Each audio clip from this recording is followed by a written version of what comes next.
kabar kawan-kawan penikmat pertandingan catur?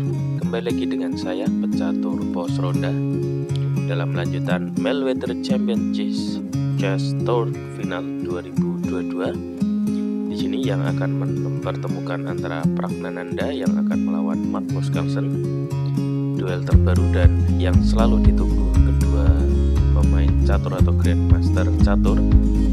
Di sini hitam dipegang oleh Magnus Carlsen dan putih dipegang oleh Praggnanandha. Mari kita saksikan pertandingannya yang akhirnya membuat Magnus Carlsen menjuarai Mayweather Champion Chess Tour Final 2022. Ya, di sini Prag mulai dengan pion di E4 King Pawn opening, dibalas hitam dengan C6 pion, dan ini adalah karokan defense yang dilakukan oleh Magnus Carlsen. Dilanjutkan pion di D4 dan dijawab hitam dengan pion di D5, dilanjutkan pion di E5, dan ini adalah advance variasi. Hitam merespon dengan gajah di F5 dan setelah itu akan mendorong pionnya, dan terbentuklah struktur pion yang sangat solid dari pertahanan karokan. Oke, pertandingan lanjut dengan pion di H4 dengan tujuan akan menjebak gajah putih. Maka dari itu di sini direspon dengan pion didorong di H5 untuk pelarian gajah. Maka dari itu Prag langsung mendorong gajahnya di D3 mengajak pertukaran, dan di sini diterima oleh Magnus dan dimakan kembali dengan Menteri Praggnanandha. Pion didorong di E6 dan ini adalah sesuai ide awal, yaitu pertahanan karokan defense. Dilanjutkan kuda di F3 dan dijawab menteri ke A5, dan ini adalah sekat. Ditutup dengan kuda di D2 dan dilanjutkan kuda hitam di H6 dan dijawab putih dengan rokade sayap raja di langkah ke-9, dan dilanjutkan kuda di F5 mengancam pion. Dijawab kuda putih di B6 setelah tidak ada pin raja di sini. Menteri menghindar B5 dan ini adalah ajakan pertukaran dari Magnus Carlsen, dan tipikal Magnus adalah dengan permainan endgame sampai akhir. Maka dari itu di sini Pragna menolak dengan menggeser menterinya ke D1 dan dilanjutkan pion didorong di C5 mengajak pertukaran pion pusat. Maka diterima Prag di langkah ke-12 dengan pion makan pion di C5, dimakan kembali dengan gajah hitam. Sekaligus ini adalah pengembangan perwira dan persiapan untuk melakukan rokade sayap raja. Pion didorong di A4 mengancam menteri hitam, dan di sini menteri Magnus geser ke C6 dan dilanjutkan kuda makan gajah di C5, dimakan kembali dengan menteri di C5 dan dilanjutkan pion didorong di C6, dan hitam majukan kudanya di C6 setelah pion didorong maju. Maka dari itu pertandingan lanjut dengan benteng di E1, dilanjutkan benteng hitam di D8, dan ini adalah satu arah dengan menteri putih. Bisa jadi nanti pion akan didorong ke depan dengan tujuan ancaman untuk menteri putih. Maka dari itu di sini direspon putih dengan gajah di G5, ancaman pada benteng. Benteng maju satu langkah di D7 menghindari ancaman gajah. Dilanjutkan benteng di C1, dan ini adalah satu arah juga nanti untuk mengancam menteri hitam ke depannya, dan sesuai ide awal yaitu dengan pion didorong di D4, dan di sini dijawab Prag dengan pion didorong di B4 ancaman pada menteri hitam. Menteri menghindar di B6 dan pion kembali didorong di B5, dan ini adalah ancaman pada kuda hitam. Maka dari itu di sini jawaban hitam adalah dengan pion makan terlebih dahulu di C3, dan ini adalah open dan ancaman pada menteri putih. Dan setelah itu menteri menghindar di B3, baru di sini kuda di E7 menghindari ancaman pion. Oke, pertandingan lanjut dengan benteng makan pion di C3, dilanjutkan hitam melakukan rokade sayap raja, menteri ke C2 dengan persiapan mendorong ketika nanti kuda diadu dengan gajah. Dan di sini sini dilanjutkan kuda di D5, ancaman pada benteng. Benteng maju 1 langkah di C4, dilanjutkan benteng ke C7. Dan di sini benteng ancam benteng, dan Prak belum menerimanya, melainkan menggeser kuda di D2 dengan tujuan mempertahankan bentengnya. Dan di sini Magnus dengan menumpuk benteng di C8 dan direspon Prak dengan benteng makan benteng di C7. Dilanjutkan dimakan kembali dengan benteng di C7. Baru setelah itu menggeser menteri ke D1, dilanjutkan menteri hitam ke D4 dan dijawab dengan menteri makan pion di H5. Dan di sini kedua pemain dengan mengorbankan pion gratisnya masing-masing. Maka dari itu Magnus juga makan pion di A4 dan dilanjutkan kuda di E4 dengan tujuannya itu mengancam titik penting F6. Jika nanti terjadi aduan, maka akan menjadi keuntungan oleh Prak ke depannya. Oke, dilanjutkan dengan menteri makan pion di B5, dan di sini keuntungan dari Magnus adalah memiliki pion liar di A dan B. Dan terkenalnya Magnus Carlsen adalah dia pengembala yang sangat jeli dan sangat jenius untuk pengembala pion.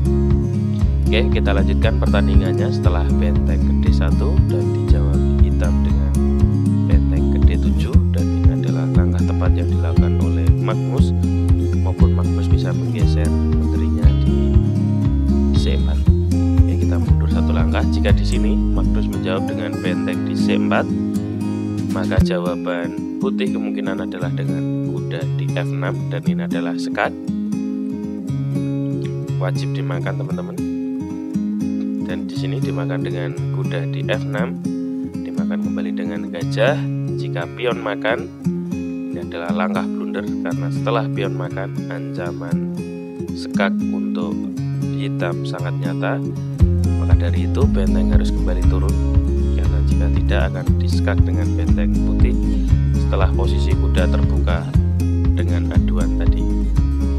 Maka dari itu setelah ini pastinya menteri akan melakukan sekak, dan ini adalah langkah, bisa jadi langkah bolak-balik yang terjadi ke depannya. Jika di sini ditutup dengan kuda, maka menteri akan menjadi gratis. Oke, itulah jika langkah terjadi. Oke, kita kembali mundur teman-teman. Di sini pilihannya adalah dengan benteng ke D7 dan dijawab oleh Prak dengan menteri ke G4 dengan langkah sama, yaitu nanti mengorbankan gajahnya. Dan dijawab Magnus dengan menggeser raja ke F8, dilanjutkan menteri kembali ke H5, raja kembali ke G8, dilanjutkan menteri ke G4. Dan di sini jawaban Magnus adalah tidak menggeser rajanya kembali, yaitu melainkan menggeser kuda di B6, dan di sini dijawab dengan gajah di F6. Dan dalam komputer ini adalah langkah blunder yang dilakukan oleh Pragnananda. Oke, karena apa? Setelah itu putih akan dengan benteng makan benteng di D1, maka akan dimakan kembali dengan menteri di D1, dilanjutkan kuda di D7. Dan di sini menteri akan geser ke C1 karena tidak bisa langsung melakukan direct sekak karena ditutup oleh kuda. Nah, dari itu dia geser dan akan mempersiapkan kembali sekak ke depannya. Oke, dan setelah menteri ke C6 mengajak pertukaran, dan jika ini terjadi, ini adalah kesukaan dari Magnus Carlsen karena memiliki pion aktif setelah aduan ke nanti. Di sini dijawab dengan menteri ke F4, dilanjutkan pion makan di F6, dilanjutkan pion makan di F6. Maka dari itu raja menghindar ke H7, maka tidak ada opsi langsung melakukan sekak oleh putih, melainkan menggeser menterinya ke G4. Setelah itu Magnus melakukan sekak di C1 di langkah ke-39, raja menghindar ke H2, dilanjutkan menteri ke H6, dan di sini menteri mempertahankan rajanya yang terus diserang oleh Prak di sayap kanan. Maka dari itu dilanjutkan kuda sekak di G5, dilanjutkan raja ke G6, open sekak kuda makan pion di E6, dan di sini ditutup dengan menteri di G6. Oke, setelah itu menteri geser di C4 dan dilanjutkan dengan pion makan kuda di E6, Dan setelah menteri makan pion di E6 skak, ditutup dengan menteri di F7, kuda dimakan di F5, dan pion dimakan kuda di F6. Dan pada langkah ke-45, putih unggul 1 pion dan hitam unggul 1 perwira kuda. Maka dari itu bisa dipastikan Magnus unggul untuk skala pertandingan ini.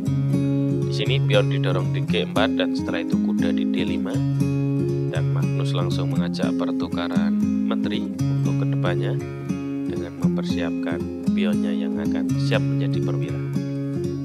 Oke, dilanjutkan menteri skak di G5, raja ke H7, raja putih ke G1, dan pion didorong di A5, menteri ke D2, sekaligus ancaman pada kuda dan pion di sini.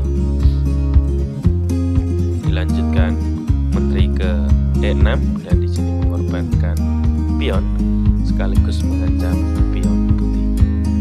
Maka dari itu setelah Prak menerima pengorbanan dari hitam, dilanjutkan skak di G4, raja menghindar di F1, menteri ke E4, dan putih melakukan menteri ke D8 dengan tujuan nanti melakukan skak dan bisa mendapatkan pion.